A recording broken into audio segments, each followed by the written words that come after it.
Привет, друзья! Давненько ничего не снимал. Вот, дела. Вот. Но теперь есть хотя бы что показать. Доделал я шлем. Вот. Правда, за то время, пока я его делал, на балконе он у меня весь покоцался. Но это ничего страшного. Вот, будет это у нас как рабочая модель. Вот. Что я сделал за это время? Дособрал механизм открывания-закрывания, установил сервопривод.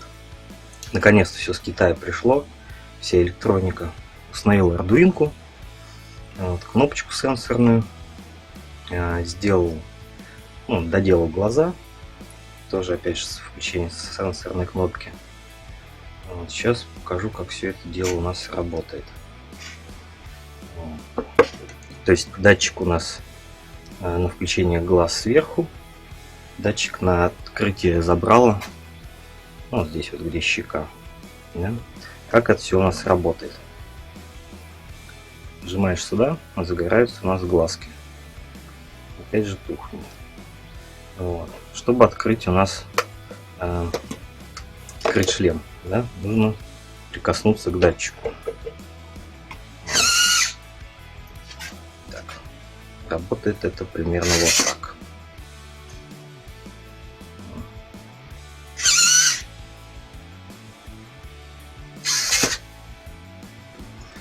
Ну, в общем, вот такие вот у нас результаты. Сделал крышечку сзади, чтобы открывалось, закрывалось. До конца, правда, не доделал, надо какие-нибудь липучки сделать. Или там магниты, или еще что-нибудь. Но так как этот шлем у нас не будет дальше использоваться, я на нем так практикую всякие, тренируюсь, делаю, да. Вот, пожалуй, это я так и оставлю. Вот датчик. Ну, то есть работает это вот так вот. Я потом схемку куда-нибудь вставлю в видео, как я подключал серву к Arduino и, соответственно, кнопочку, да, датчика, точнее сенсор на кнопочку. Работает это вот так.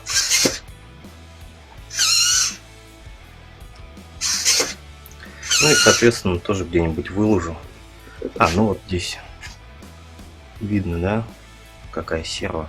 Необычная такая, голубенькая, а более усиленная. Не помню, сколько там килограмм на открытие. В общем, вот такая вот. Так что результат неплохой. Подготавливаю новый шлем. Так, сейчас.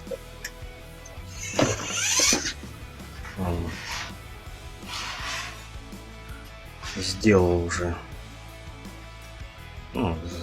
зашпаклевал, зашкурил. В следующем видосе будем с него снимать слепок, то есть силикон, и потом будем катать в пластик. Так что такие вот дела. Так вот у нас выглядит новенький, свеженький. Ладно, всем спасибо, всем до встречи, пока.